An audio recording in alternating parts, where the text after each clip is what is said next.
NGO union കൊല്ലം ജില്ലാ സമ്മേളനം ശാസ്താംകോട്ടയിൽ നടത്തി. പ്രതിനിധി സമ്മേളനം ഡിവൈഎഫ്ഐ കേന്ദ്ര എക്സിക്യൂട്ടീവ് അംഗം ജേക്ക് സി തോമസ് ഉദ്ഘാടനം ചെയ്തു.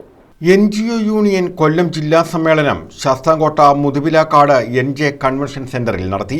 ജില്ലാ പ്രസിഡന്റ് B. സുജിത്ത് പതാക ഉയർത്തി. തുടർന്ന് ജില്ലാ കൌൺസിൽ യോഗവും തെരഞ്ഞെടുപ്പും നടന്നു. സെക്രട്ടറി VR അജു റിപ്പോർട്ട് അവതരിപ്പിച്ചു. പ്രതിനിധി സമ്മേളനം ഡിവൈഎഫ്ഐ കേന്ദ്ര എക്സിക്യൂട്ടീവ് അംഗം ജേക്ക് സി തോമസ് ഉദ്ഘാടനം ചെയ്തു. NGO യൂണിയന്റെ ജില്ലാ സമ്മേളനത്തിനായി നമ്മൾ ഭരണിക്കാവിൽ എത്തിച്ചേരുമ്പോൾ താരിഫ് വാറിനെ സംബന്ധിച്ചും അമേരിക്കൻ പ്രസിഡന്റ് നടപടിയെ സംബന്ധിച്ചും എന്തുകൊണ്ട് നമ്മൾ ചർച്ച ചെയ്യണം എന്ന് വേണമെങ്കിൽ നിഷ്കളങ്കമായി ചോദ്യമില്ല.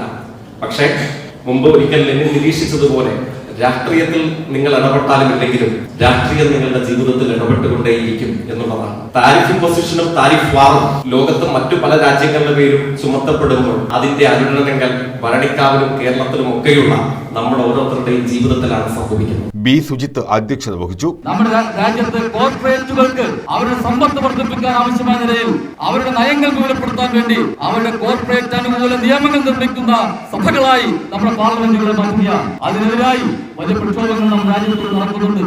തൊഴിലാളികൾ രണ്ടും കൽപ്പിച്ചാണ് പ്രക്ഷോഭത്തിലേക്ക്. ഒന്നുകിൽ മാന്യമായി ജീവിക്കുക, അല്ലെങ്കിൽ സമരത്തിലേക്ക് പോകുക എന്ന നിലപാട് നമ്മുടെ രാജ്യത്തും തൊഴിലാളികൾ സ്വീകരിക്കുന്നുണ്ട്. B. Sajeev, R. Arunkrishnan, KSSPU ജില്ലാ secretary K. Rajendran, PP. Santhosh, C. Gatha, CS. Sreekumar, R. Ramya Mohan, J. Ratheesh Kumar തുടങ്ങിയവർ പങ്കെടുത്തു. യൂണിയൻ സംസ്ഥാന കമ്മിറ്റി അംഗം V. ശോഭ സംഘടനാ റിപ്പോർട്ട് അവതരിപ്പിച്ചു. News bureau, Sasthamkotta.